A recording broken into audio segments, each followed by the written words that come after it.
गर्भवती बहू की दो शहरी ननद। पूजा हंसी खुशी अपने सास ससुर और पति पत्नी की सेवा किया करती थी। पूरा परिवार अच्छे से अपना जीवन यापन कर रहा था।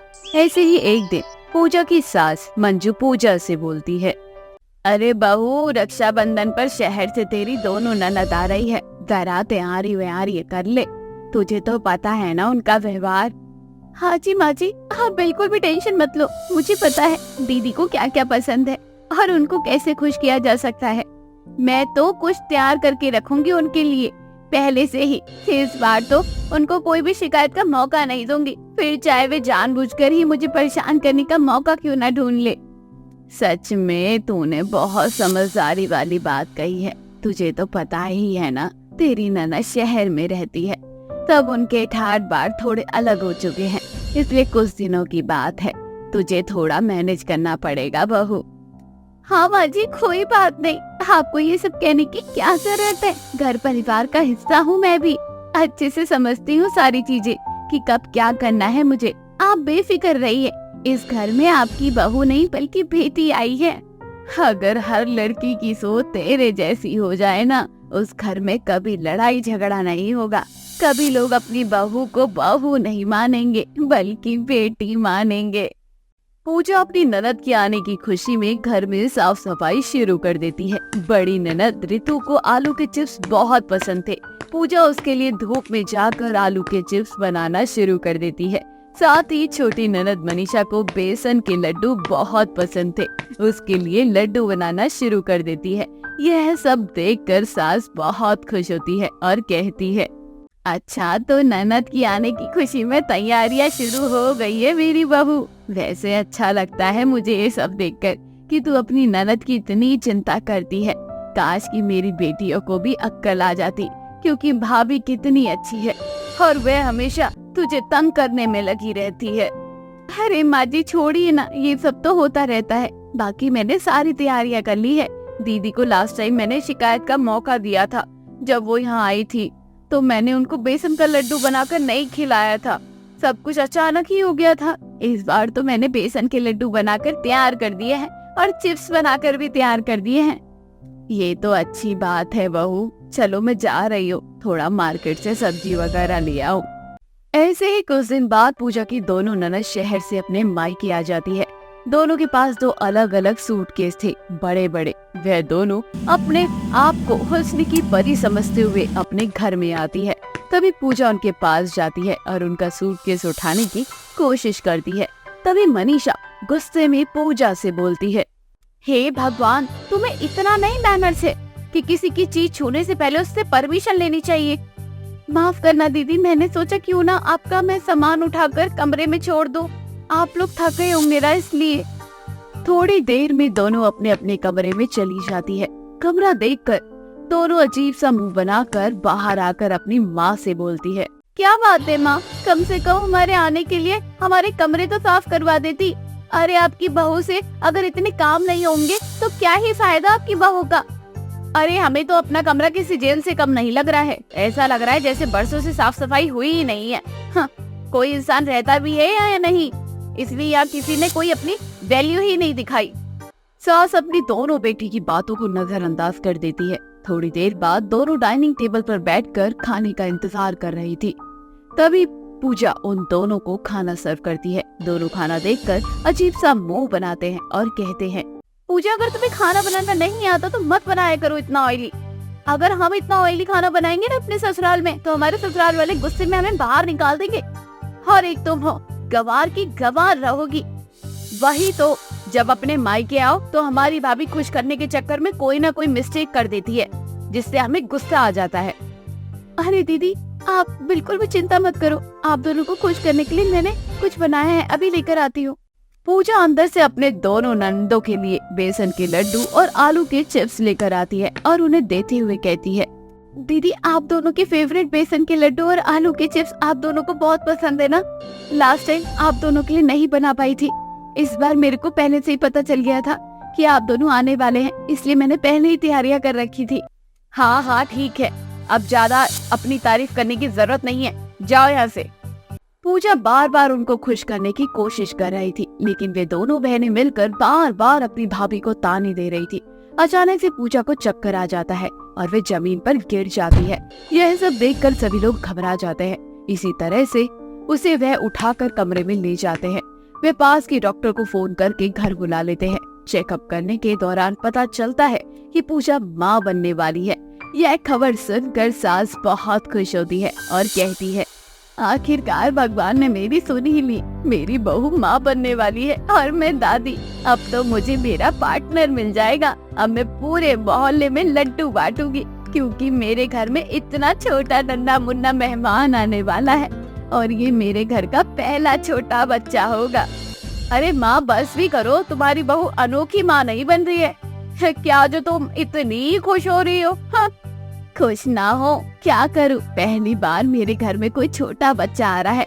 पहली बार मैं दादी बन रही हूँ। तुम दोनों की शादी को इतने साल हो गए, तुम दोनों को कहते कहते थक गई एक बच्चा कर लो, लेकिन तुम हो कि मेरी एक बात सुनने को तैयार नहीं। लेकिन मुझे अपनी बहू से पूरी उम्मीद है, वे मेरी हर इच्छा पूरी करती है, इसलिए वे मुझे दादी बना रही है। तुम दोनों मुझे नानी बनाने वाली हो या नहीं हो पता नहीं, तुम्हारा तो फिकर खराब हो जाएगा। हमें बच्चे करना होगा तब हम कर लेंगे। वैसे भी हम आपकी बहू की तरह गवार नहीं है। बच्चा पैदा करना और झाड़ू पोछा करना यही आता है इसको। इसके अलावा आता ही क्या है आपकी बहू को? इसके अलावा उसे आता है घर परिवार संभालना, सास ससुर की इज्जत कैसे की जाती है वह आता है, अपनी ननद को कैसे खुश किया जाता है वह आता है, अपनी ननद की हर छोटी बड़ी गलतियों को नजरअंदाज कैसे करते हैं वह आता है। आपको खुश करना आता है, तुम्हारी तरह हर बात में ताने मारना उसे नहीं आता। तुम्हारी तरह हर बात में अपने आप को सबसे बड़ा दिखाना उसे नहीं आता, बल्कि छोटा बनकर ही सबको प्यार देना आता है मेरी बहू को। मेरी बहू की बराबरी तुम कभी नहीं कर सकती। मेरी खुशी में शामिल तुम नहीं हो सकती, तो यहाँ से 10 मिनट में खड़ी रहने से अच्छा है अपने घर चली जाओ। जब रक्षाबंधन आएगा तो मैं अपने बेटे को तुम्हारे घर भेज दूंगी, वहाँ जाकर वह तुमसे राखी बंधवा लेगा। अपनी माँ के मुंह से सारे शब्द सुनकर दोनों को बहुत शर्मिंदगी महसूस होती है। दोनों वहाँ से अपना अपना सामान उठाकर मुंह फेर कर वहाँ से चली जाती है। वहाँ जाने के बाद उन्हें महसूस होता है कि इंसान को प्यार और मान सम्मान उनके व्यवहार से मिलता है। उनको जन्म देने वाली माँ ही उनके व्यवहार को पसंद नहीं कर पा रही थी, तो बाकी लोगों की उम्मीद करना बेकार ही है। अर्जुन अपनी पत्नी शालिनी से छुप छुप कर किसी लड़की से बात किया करता था। शालिनी को हमेशा से ही अपने पति के ऊपर शक था, लेकिन वे कभी भी अपने पति को रंगे हाथ नहीं पकड़ पाई थी। ऐसे ही एक दिन शालिनी किचन में काम कर रही थी। अर्जुन शालिनी को आवाज लगाता हुआ बोलता है, अरे शालिनी, आज मुझे नाश्ता मिलेगा या नहीं? ऑफिस के लिए मैं काफी लेट हो चुका हूँ। आज तुमने मुझे जगाया क्यों नहीं? मेरे पतिदेव, कुछ काम तो आप खुद भी कर लिया करो। और रही बात लेट होने की, तो गलती आपकी है। रात रात को फोन में लगे रहोगे तो सुबह आँख कैसे खुलेगी आपकी? और जिसे ऑफिस समय से जाने की चिंता रहती है ना, वो रात को फोन नहीं चलाते बल्कि समय से सो जाया करते हैं। तुम्हारा दिमाग ठीक है? मैं तो समय से सो गया था। तुम्हारी जिम्मेदारी बनती है कि तुम मुझे समय से जगाओ। और आपकी जिम्मेदारी बनती है कि आप रात रात तक फोन पर किसी से चैट करते रहो। मेरे मना करने के बाद भी आप छुप छुप कर फोन चलाते हो। आपको क्या लगता है मेरे बगल में सोते हो और मुझे पता नहीं लगता? फर्क इतना है कि मैं आपसे कुछ कहती नहीं। एक काम करो, तुमने जो नाश्ता बनाया ना वो खुद खा लेना, क्योंकि मेरा पेट तो तुम्हारी बातें सुनकर ही भर चुका है। तुम्हें अब मुझ पर विश्वास नहीं है, शक करने लगी हो मुझ पर। तो सही है, अब मैं जा रहा हूँ यहाँ से, तुम नाश्ता बनाकर खुद खा लेना। दरअसल अर्जुन और शालिनी की अरेंज मैरिज थी। उन्होंने घर वालों के दबाव में आकर शादी की थी। शालिनी का रंग थोड़ा दबा हुआ था और वह थोड़ी सांवली रंग की थी, जिस वजह से अर्जुन को उसमें थोड़ा सा भी इंटरेस्ट नहीं आता था। शादी को 5 साल हो चुके थे, लेकिन फिर भी दोनों के बीच एक दूसरे को लेकर कुछ वैसा नहीं था। अर्जुन गुस्से में ऑफिस चला जाता है। ऑफिस में अर्जुन अपनी गर्लफ्रेंड रागनी से कहता है, रागनी, आज तुम खाने में क्या लेकर आई हो? यार, आज मैं नाश्ता भी नहीं करके आया हूँ। मेरी बीवी ना सुबह सुबह कलेश करना शुरू कर देती है। पता नहीं उसके दिमाग में भूसा भरा है क्या। अरे तुम चिंता क्यों करते हो, मैं हूँ ना तुम्हारे लिए। खाना लेकर आई हो, तुम मेरा लंच कर लो। मैं आज तुम्हारा फेवरेट शाही पनीर और तंदूरी नान लेकर आई हूँ। सच में तुम मेरा बहुत ख्याल रखती हो। ये जो रागनी है वो अर्जुन की गर्लफ्रेंड है। दोनों ही एक दूसरे से काफी समय से रिलेशनशिप में है। रागिनी देखने में बहुत ही सुंदर और बहुत ही गोरी है। इस वजह से अर्जुन अपनी पत्नी शालिनी को छोड़ रागिनी के पीछे उसके प्यार में पागल है। ऐसे ही शाम को रागिनी और अर्जुन दोनों ऑफिस से घर जाते हैं। रास्ते में रागिनी को पिज्जा खाने का मन करता है और वे अर्जुन से बोलती है, अरे अर्जुन, मैं क्या कह रही थी, मेरे सामने रेस्टोरेंट है, वहाँ चलकर पिज्जा खाएं क्या? खाने के साथ साथ आज डिनर भी वहीं कर लेते हैं। मुझे पता है घर जाओगे ना तो तुम्हारी पत्नी फिर से कलेश करना शुरू कर देगी। तुम्हारी बात तो बिल्कुल सही है। चलो ठीक है, आज हम बाहर डिनर करेंगे।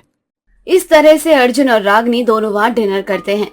तो वहीं दूसरी तरफ शालिनी बहुत देर से अर्जुन का इंतजार कर रही थी, लेकिन अर्जुन शालिनी का फोन भी नहीं उठा रहा था। रात काफी हो चुकी थी। जैसे ही आता है शालिनी उसके ऊपर बरसना शुरू कर देती है। ये क्या तरीका है घर आने का? मैं तुम्हें कब से फोन कर रही हूँ, तुम्हें मेरी फिक्र है या नहीं? जबरदस्ती शादी का मतलब ये नहीं है कि किसी रिश्ते का कोई मतलब नहीं होता। तुम्हारा जब दिल चाहे तब तुम घर आ रहे हो, तुम्हारा जब दिल चाह रहा है जब तुम घर से जा रहे हो। शालिनी और अर्जुन में काफी ज्यादा बहस हो जाती है। दोनों की बहुत बुरी तरह से लड़ाई हो जाती है और रात को ही वे घर छोड़कर चला जाता है। शालिनी से बार बार फोन करती है लेकिन उसका फोन नहीं लग रहा था। ऐसे ही सुबह हो जाती है। सुबह अर्जुन रागिनी से शादी करके उसे अपने घर में ले आता है। ये देखकर शालिनी को बहुत बुरा लगता है और वे अर्जुन से कहती है, अच्छा तो आज मेरी सौतन को इस घर में भी ले आए तुम? यही चाहते थे ना तुम अर्जुन, और तुमने अपनी मन की कर ली। देखो, मैं रागिनी से बहुत प्यार करता हूँ और मुझे इसी के साथ खुशी मिलती है। बेकार में तुम मेरी लाइफ और अपनी लाइफ बर्बाद करने में मत लगी रहो। इतना बोलकर अर्जुन अपने कमरे में चला जाता है। ऐसे ही समय बीत जाता है। शालिनी अब घुट घुट कर उस घर में जी रही थी। मन ही मन उसे रागिनी से नफरत हो रही थी। एक दिन शालिनी रागिनी से कहती है, क्या ही मिल गया तुम्हें मेरी लाइफ खराब करके? इतना तो पता था ना कि तुम्हें मेरा पति शादीशुदा है, फिर भी तुम शादीशुदा आदमी के साथ रिलेशनशिप में आ गई। हरियो कलीमाई, तुझे कितनी बार कहा है कि अर्जुन से दूर ही रहा कर। अर्जुन को मुझसे प्यार है और हम दोनों को हमारे जीवन में आगे बढ़ने दे। परेशान करने की जरूरत नहीं है मुझे। कम से कम भगवान से तो डरी होती, और भगवान ना बुरे लोगों का साथ हमेशा बुरा करता है। तुमने मेरे साथ जो किया है उसके लिए भगवान भी तुम्हें कभी माफ नहीं करेगा। भगवान हमेशा बुरे लोगों के साथ बुरा करता है। तुम्हारा बुरा हुआ है। और एक बात, शाम को हमारे बहुत सारे रिश्तेदार आने वाले हैं। मुझे और मेरे पति को परेशान करने की कोई जरूरत नहीं है। इतना बोलकर रागिनी अपने कमरे में चली जाती है। ऐसे ही शाम को रागिनी और अर्जुन से मिलने के लिए उनके कुछ रिश्तेदार आते हैं। सभी लोग बैठकर खाना खा रहे थे और शालिनी सभी को खाना परोस रही थी।